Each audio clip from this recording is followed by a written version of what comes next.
Alhamdulillah, Alhamdulillah kita diberikan umur, diberikan kesehatan, berkumpul di tempat majelis yang mulia ini.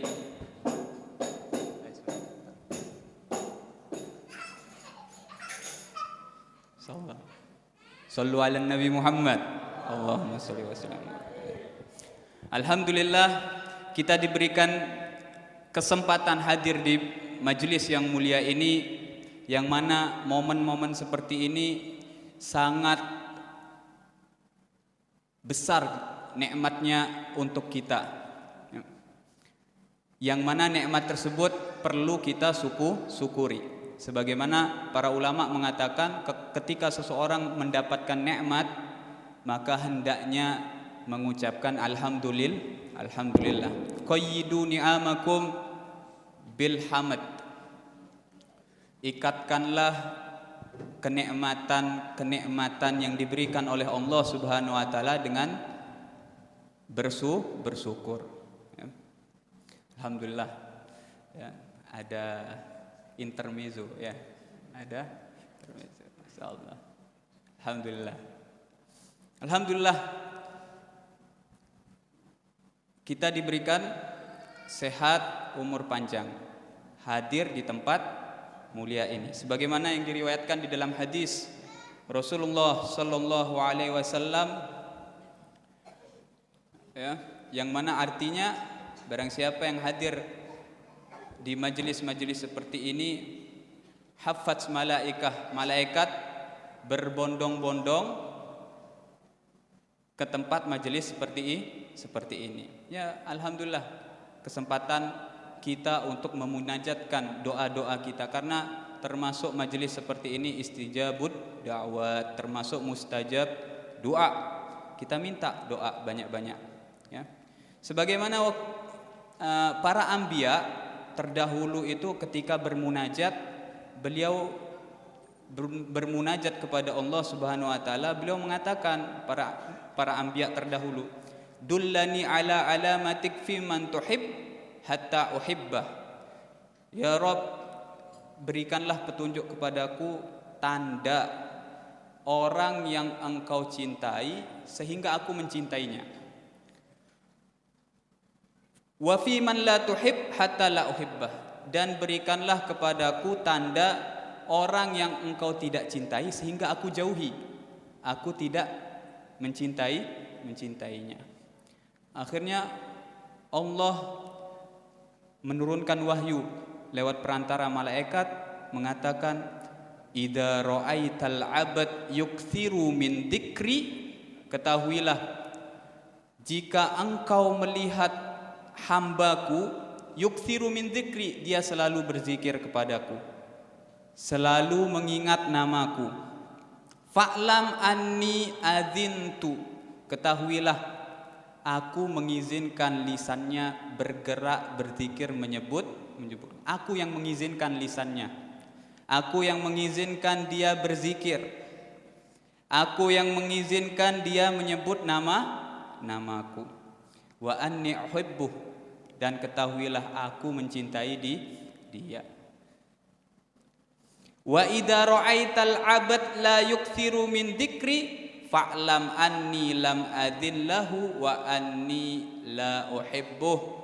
Dan apabila engkau melihat satu hamba, dia tidak pernah berzikir menyebutku sehari-hari, sewaktu-waktunya dia enggak pernah menggerakkan lisannya menyebutku, ketahuilah aku yang mengizinkan dia tidak berzikir. Aku tidak cinta dengan dia.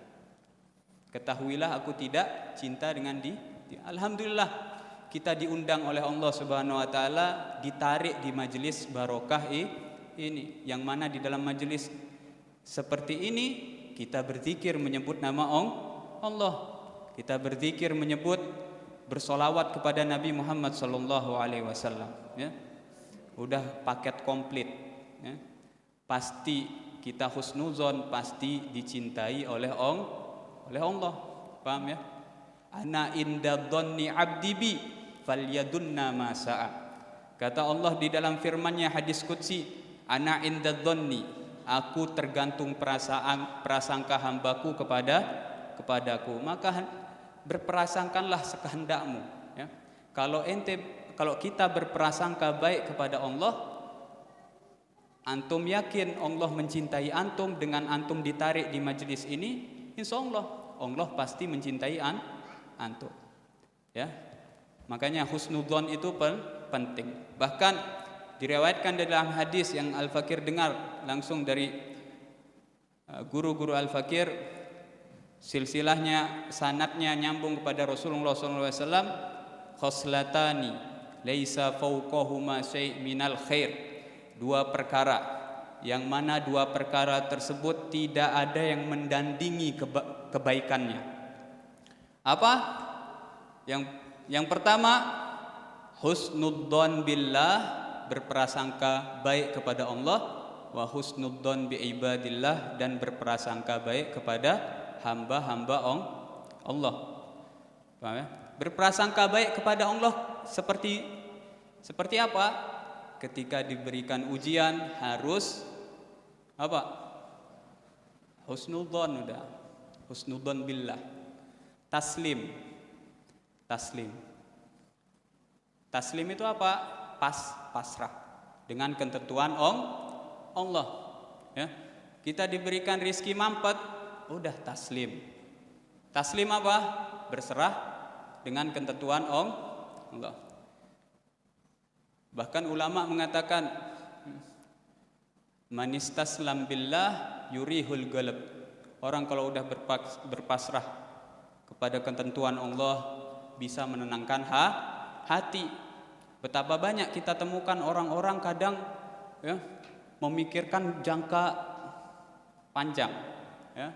Bagaimana ini anak, waduh, rizki kayak gini, gimana nanti kalau anak-anak lahir gimana, paham ya?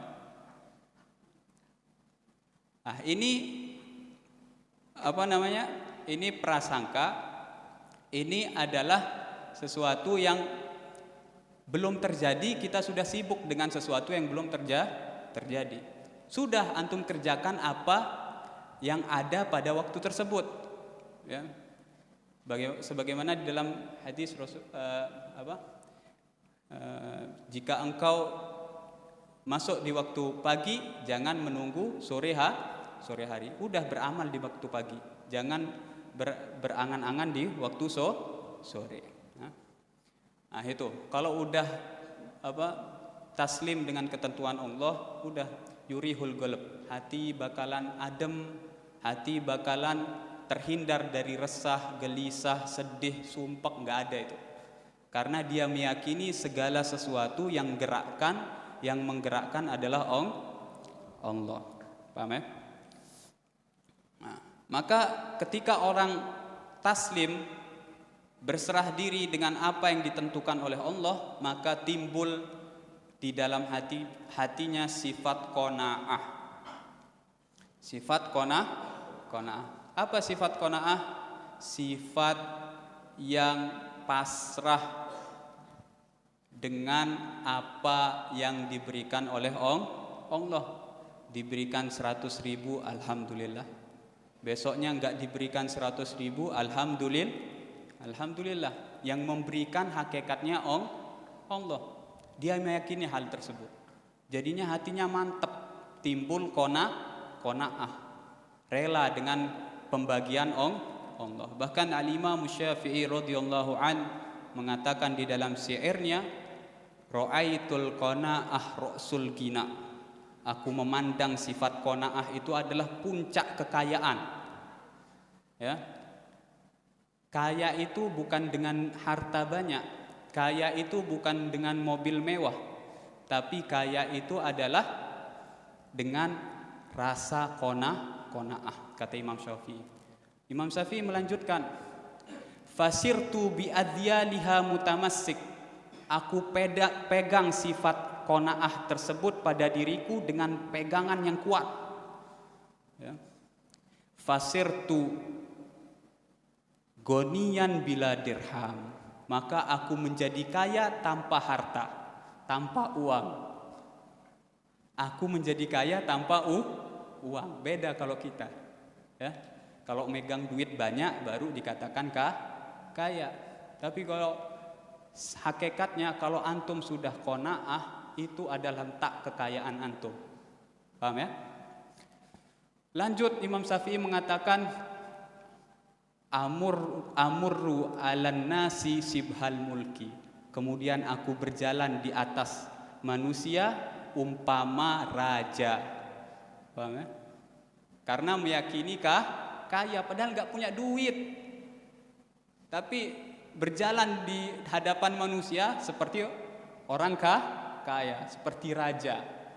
Gagah tetap, nggak ada susah-susahnya gitu orang kalau udah qanaah. Makanya penting latih hati untuk qanaah. Kalau antum diberikan musibah, yakini musibah tersebut yang datangi Allah. Paham? Jangan langsung dikit-dikit mengadu, hati-hati. Paham ya? Kan kita kalau diberikan ujian langsung mengadu, ya. Mengadunya kepada Allah, ya muntahal kulla syakwah. Wahai zat yang puncak daripada pengaduan. Antum kalau ngadu ke orang yang tempat antum ngaduin, ngadu ke antum juga. Paham? Nggak ada ujungnya, ya. Antum gelisah masalah uang, banyak utang, temennya antum juga ngomong, ana juga banyak utang, beb. Ya. Jadi nggak ada ujungnya, paham ya? Nggak ada penyelesaian. Kalau mau penyelesaian itu langsung mengadu kepada Allah. Ya muntahal kulla syakwah. Adukan kepada Allah. Paham? Alhamdulillah. Makanya perlu kita munculkan sifat qanaah ini. Karena kenapa? Ketika orang qanaah hatinya bakalan tenang walaupun ujiannya banyak. Paham ya? Ustadz kalau ngomong kok manis tapi prakteknya sulit, Ustadz, pahit ya. Pahit enggak? Pahit. Ya namanya kita latihan ya. Jarib takrib, harus kita gembleng dulu jiwa kita. Ya. Orang kalau mau sampai ke tingkat yang atas perlu namanya latihan. Paham ya? Orang kalau ingin berprestasi atau ingin melakukan sesuatu olahraga misalkan bola, perlu latihan. Masa pemain bola itu langsung bisa main bola? Enggak, perlu ada latihan. Semua perlu ada proses. Yang jadi masalah yang enggak melakukan proses, hanya melempeng ya. Malas, enggak mau berbuat kebaikan. Paham ya? Tamanna, hanya berangan hayal-hayal saja. Pengen berbuat baik tapi enggak berbuat baik. Paham ya? Bahkan ulama mengatakan orang kalau berkhayal ya, berkhayal man tamanna rahmatullah. Barang siapa yang berkhayal, berangan-angan ingin dapat rahmatnya Allah, bighairi amal ta'ah, tanpa berbuat amal kebaikan, berbuat amal taat, seperti apa? Seperti orang yang memiliki tanah, kemudian dia berharap di dalam tanahnya itu ada hasil panen, tapi belum dikasih tanaman, belum dikasih bibit, udah pengen panen, bisa nggak bakalan bisa. Begitu juga rahmatnya Allah ya. Rahmatnya Allah itu gimana caranya? Gerakkan dulu badan, semangat dulu mengerjakan ketaatan, latihan dulu untuk qanaah, baru muncul rahmatnya Allah. Paham ya? Baru rahmatnya Allah datang. Tapi kalau nggak ada latihan sama sekali, dengar pengajian tentang membahas qanaah, tentang membahas latihan sabar di dalam menghadapi ujian, jangan pernah mengeluh, tapi cuma sebatas dengar saja. Giliran dapat ujian nggak pernah dipraktekkan, udah nggak ada apa-apa. Seperti orang yang berkhayal tadi, berkhayal tanaman, tapi belum nanam. Paham ya?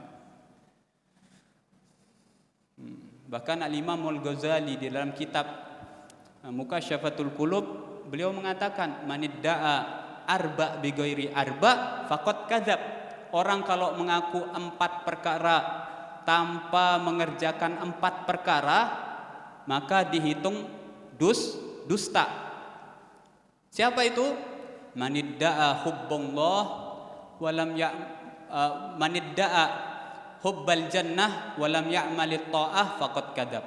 Orang kalau dia mengaku pengen masuk surga, cinta dengan surga, senang dengan keindahan surga, pengen masuk surga, tapi enggak mau bergerak di dalam amal ketaatan, faqad kadzab, maka ini orang berdusta, cuma pengen saja. Paham ya? Cuma pengen saja. Itu yang pertama. Yang kedua, manidda'a hubban Nabi Muhammad sallallahu alaihi wasallam walam yuhibbal ulama wal fuqara. Dia mengaku cinta kepada Nabi Muhammad, tapi dia tidak mencintai ulama, yang mana ulama pewarisnya Nabi. Dia tidak mencintai fuqara, fakir miskin. Maka pengakuan dia itu dusta. Itu yang kedua. Yang ketiga, manidda'a khaufa adabillah khaufan nar walam yatrukil ma'asi. Orang yang mengaku takut akan api neraka tapi enggak pernah meninggalkan maksiat, istiqomah di dalam mengerjakan maksiat. Ini pengakuan seperti ini, takutnya dia di dalam api neraka, itu dusta, ya. Berarti seakan-akan dia tidak takut karena terus maksiat, nggak ada kesadaran diri, paham? Ya. Bahkan Al-Imam Ali bin Abi Thalib karamallahu wajhah mengatakan apa? An-nasun niyam wa idza matu intabahu. Manusia itu hakikatnya tidur. Padahal hidup nih kita, tapi hakikat dia itu tidur, paham ya? Kapan dia hidup? Fa idza matu intabahu. Ntar kalau dia meninggal baru dia sadar. Kenapa ana waktu hidup enggak menggunakan waktu ana di dalam mengerjakan ketaatan? Ya. Penyesalan itu datang akhir, paham ya? Makanya gunakan kesempatan. Al waktu kasayf, kata Imam Haddad. Waktu itu umpama seperti apa? Pedang. Kalau antum nggak bisa gunakan pedang, ya, kalau antum nggak bisa gunakan waktu, pedang tersebut akan menyayatmu. Waktu tersebut akan menyayatmu. Ya. Sayatan waktu dengan apa? Dengan penyesalan di dalam hari nanti. Nesel, ya Allah. Waktu 1 detik ya Rob, ana minta kembalikan ana ke dunia, nggak bakalan bisa, kata Allah. Sudah telat, sudah. Makanya ini mumpung kita hadir seperti ini, ya, banyak-banyak doa, ya Rob, ana nggak mampu ya Rob, amal ana sedikit, ya. Ana berikan ana kekuatan, ana minta rahmatmu, ya. Banyak-banyak doa dah. Karena pulang dari majelis kita bisa dihitung, ingat Allah itu bisa dihitung, paham ya? Tobatnya seminggu sekali lah istilahnya. Ketika hadir majelis, di luar majelis, waduh dah. Ya. Al-Fakir juga, ya, bareng maksudnya. Gitu. Terakhir tadi kan 4. Yang terakhir kata Imam Ghazali, manidda'a hubballah. Barang siapa yang mengaku cinta kepada Allah, akan tetapi di pagi harinya, di keesokan harinya, di hari-harinya dia mengadu kepada makhluk Allah. Dia cinta Allah, tapi ketika giliran dikasih ujian sama Allah, ngadu sama manusia. Ini Allah nggak senang, paham ya? Seakan-akan ketika diberikan ujian, kita nggak nerima dengan ketentuan Allah. Ya. Maka pengakuan cintamu kepada Allah itu dusta, kata Al-Imam Al-Ghazali. Makanya penting, taklim itu penting, ya. Ya, kita amalkan. Insya Allah pulang dari majelis kita amalkan. Yang istiqomah wiridnya, kesehariannya itu mengeluh kepada manusia, pulang dari majelis ini coba ditahan, direm-rem, ya.